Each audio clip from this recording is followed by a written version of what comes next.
اللہ تبارک و تعالیٰ نے قرآن پاک میں ارشاد فرمایا وَلَا يَحْسَبَنَّ اللَّهَ غَافِلًا عَمَّا يَعْمَلُ الظَّالِمُونَ، ظالم کبھی نہ سوچے کہ وہ جو کام بھی کرتا ہے اللہ تبارک و تعالیٰ اس سے غافل ہے۔ وہ جو بھی کام کرتا ہے اللہ تبارک و تعالیٰ اس سے غافل نہیں ہے۔ وہ کبھی بھی نہ سوچے کہ میں کچھ کر رہا ہوں تو مجھے اللہ تبارک و تعالیٰ دیکھ نہیں رہا۔ ظالم اور نیک کبھی بھی نہ سوچے کہ ہم جو کام کرتے ہیں اللہ تبارک و تعالیٰ نہیں دیکھتا۔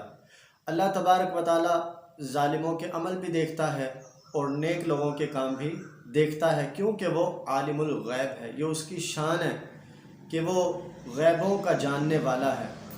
ہمارے ہاں پتہ کیا ہوتا ہے کہ اللہ تبارک و تعالیٰ جب کسی کو دولت، قوت، اقتدار، حسن، جوانی، پیسہ، صحت، تندرستی عطا فرما دیتا ہے نا، تو وہ سمجھتا ہے کہ یہ ساری چیزیں اب ہمیشہ کے لیے ہمارے پاس ہی رہنی ہے، اب ہم جو چاہیں کر سکتے ہیں، کوئی بھی ہمیں پوچھنے والا نہیں ہے۔ لیکن ایک بات یاد رکھیں کہ یہ ظلم کا راج ہمیشہ قائم نہیں رہ سکتا۔ اللہ تبارک و تعالیٰ ظالم کی رسی دراز کرتا ہے۔ جب ظالم کا ظلم حد سے بڑھتا ہے پھر اللہ تبارک و تعالیٰ اس کی رسی کھینچتا ہے، پھر رب تبارک و تعالیٰ اس ظالم کو نیست و نابود فرما دیتا ہے۔ لیکن جب اللہ تبارک و تعالیٰ ظالم کو مہلت دیتا ہے تو اسے سمجھ نہیں آتی، وہ سمجھنے کی کوشش بھی نہیں کرتا۔ اس کے سامنے کوئی قرآن لے کے آئے، اس کے سامنے کوئی حدیث لے کر آئے، اس کے سامنے بزرگان دین کے اقوال لے کر آئے، کوئی پیر آ جائے، کوئی استاذ آ جائے، علماء، صلحاء، مشائخ، نیک لوگ آ جائیں، وہ کسی کی نہیں مانتا۔ وہ کہتا ہے کہ معاذ اللہ اب میں خدا بن گیا ہوں، مجھے پوچھنے والا کوئی نہیں، میں جو چاہوں کر سکتا ہوں، میرا طوطی بولتا ہے۔ اور پھر اس سے جتنا ظلم ہوتا ہے وہ ظلم کرتا ہے۔ ظالم لوگوں کے لیے یہ پیغام ہے کہ وہ یاد رکھیں ظلم تو وہ کر لیتے ہیں لیکن یہ ظلم کا راج ہمیشہ قائم نہیں رہ سکتا۔ آپ تاریخ کی کتابیں اٹھا کر پڑھیں، آپ کو پتہ چلے گا بہت بڑے بڑے ظالم آئے، تاریخ نے ان ظالموں کو یاد رکھا ہے۔ فرعون نامی ایک بدماش، وہ خدائی کا دعویٰ کر بیٹھا، کہنے لگا کہ میں جو چاہوں کر سکتا ہوں، مجھے کوئی بھی پوچھنے والا نہیں۔ فرعون نے ٹکر لی جناب موسیٰ سے، اور اللہ تبارک و تعالیٰ کے پیغمبروں سے جو ٹکر لیتا ہے سمجھ لیں کہ اس نے اپنے لیے جہنم کا انتخاب کر لیا ہے، بدبختی کا انتخاب کر لیا ہے۔ قرآن پاک نے فرعون کے ظالمانہ رویے کو بیان کیا۔ ارشاد فرمائی یذبحون ابناءکم ویستحیون نساءکم، وہ تمہارے بچوں کو ذبح کرواتا اور عورتوں کو زندہ رکھتا۔ تاریخ کی کتابوں میں لکھا ہے کہ 18 ہزار بچے اس نے قتل کروائے۔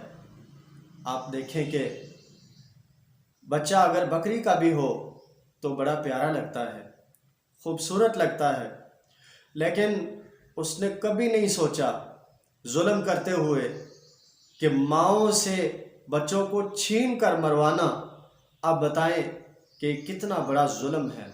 وہ ظلم کر رہا تھا، وہ اس وقت ہمیشہ یہی سوچتا رہا کہ دولت، قوت، اقتدار، پیسہ، جوانی، صحت، تندرستی، فراغت، یہ ہر چیز میرے پاس رہنی ہے۔ لیکن یہ ہر چیز رہ سکتی نہیں، ظلم کا راج ہمیشہ قائم نہیں رہ سکتا۔ ظالم کتنی دیر تک ظلم کرے گا؟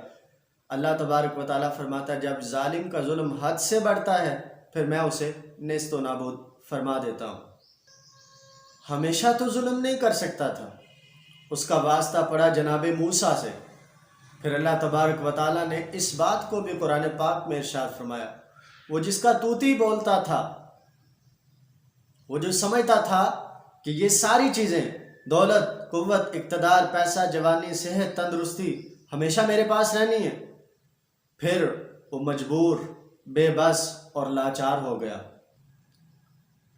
جب اللہ تبارک و تعالیٰ نے حکم دیا نا دریا کو کہ اسے اپنے اندر سمیٹ لے، تو پھر کہنے لگا آمنا برب موسیٰ و ہارون، میں موسیٰ اور ہارون کے رب کو مانتا ہوں۔ لیکن اللہ تبارک و تعالیٰ نے صحیح معنوں میں اسے جو مہلت دی تھی وہ مہلت ختم ہو چکی تھی۔ آج ہمارے اندر بھی بہت سارے لوگ ایسے ہیں کہ جنہیں اللہ تبارک و تعالیٰ مہلت دیتا ہے اور وہ اسے اپنی چالاکیاں سمجھنے لگ جاتے ہیں۔ وہ سمجھتے ہیں کہ ہمارا طوطی بولتا ہے، ہم جو چاہیں کر سکتے ہیں، ہمیں پوچھنے والا کوئی نہیں۔ یاد رکھیے گا کہ ظلم کا راج ہمیشہ قائم نہیں رہ سکتا۔ اس کے بعد آپ آگے بڑھیں تو کتابوں میں ہمیں ایک اور ظالم کا واقعہ ملتا ہے۔ ویسے تو ظالم بہت سارے ہیں، لیکن آج میں ان 3 ظالموں کا آپ کو بتانا چاہتا ہوں۔ یہ تاریخ میں بہت بڑے 3 ظالم آئے ہیں، اور بھی ظالم ہیں، لیکن فی الحال میں صرف انہی کے بارے میں آپ کو بتانا چاہتا ہوں۔ فرعون تھا، اس نے جناب موسیٰ سے ٹکر لی اور کہنے لگا مجھے پوچھنے والا کوئی نہیں، میرا طوطی بولتا ہے، میں جو چاہوں کر سکتا ہوں۔ اس کے بعد باری آ گئی نمرود کی۔ جب اللہ تبارک و تعالیٰ نے نمرود کو دولت، قوت، اقتدار، پیسہ، حسن، جوانی، صحت، تندرستی، فراغت، ساری چیزیں عطا فرما دی نا، تو چاہیے تو یہ تھا نا کہ وہ اللہ تبارک و تعالیٰ کا شکریہ ادا کرتا۔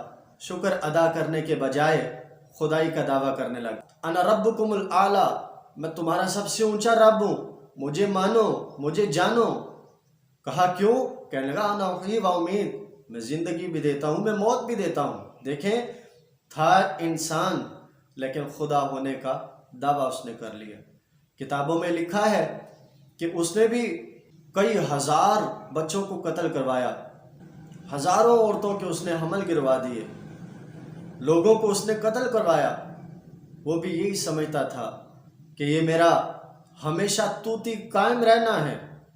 ظالم ہمیشہ یہی سوچتے ہیں، وہ کہتے ہیں کہ اب ہمارے پاس یہ جو ساری چیزیں آ گئی نا، یہ تھوڑے وقت کے لیے نہیں آئی، یہ تو دائمی چیزیں ہمارے پاس آ گئی ہیں۔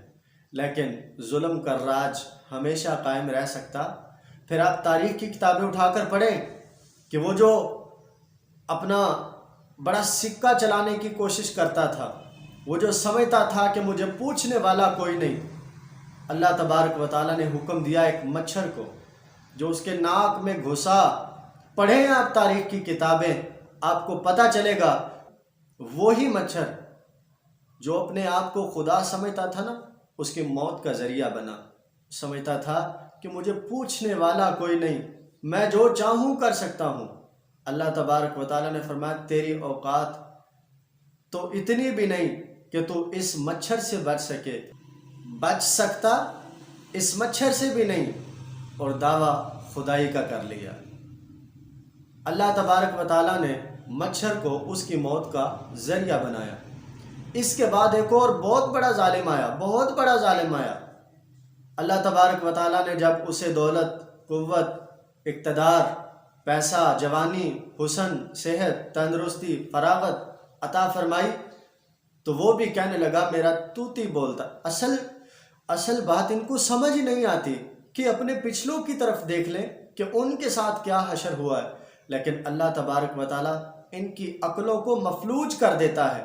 یہ سامنے والے کی بات سمجھ ہی نہیں سکتے، چاہے وہ قرآن اٹھا لیں، چاہے وہ حدیث پاک لے آئیں، وہ جو مرضی کچھ کر لیں، ظالم کو اللہ تبارک و تعالیٰ ہدایت کی توفیق ہی نہیں عطا فرماتا، کیونکہ اس نے ظلم جو بڑے کیے ہوتے ہیں نا، تو اللہ تبارک و تعالیٰ ان کے دلوں پہ مور لگا دیتا ہے کہ اب اسے کوئی جتنا مرضی سمجھانا چاہے یہ سمجھ سکتے نہیں۔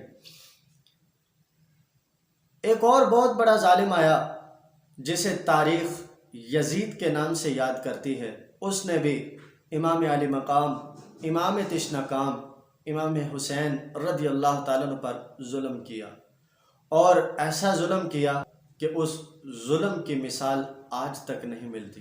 وہ بھی یہ سمجھتا تھا کہ یہ پیسہ، دولت، قوت، اقتدار، جوانی، صحت، تندرستی، فراغت، یہ ساری چیزیں میرے پاس دائمی آئی ہیں، لیکن اسے پتہ نہیں تھا کہ حکومت جو ہوتی ہے نا، وہ توتی کے زور پر نہیں بلکہ عدل اور انصاف کے زور پہ چلتی ہے۔ اللہ تبارک و تعالی دولت دے، قوت دے، حسن دے، صحت دے، تندرستی دے تو عاجزی اختیار کیجیے۔ جھکے ہوئے لوگ اللہ تبارک و تعالیٰ کو بڑے پسند ہیں، کبھی تکبر نہ کیجیے، کیوں کہ متکبر انسان کو اللہ تبارک و تعالیٰ کبھی بھی پسند نہیں فرماتا۔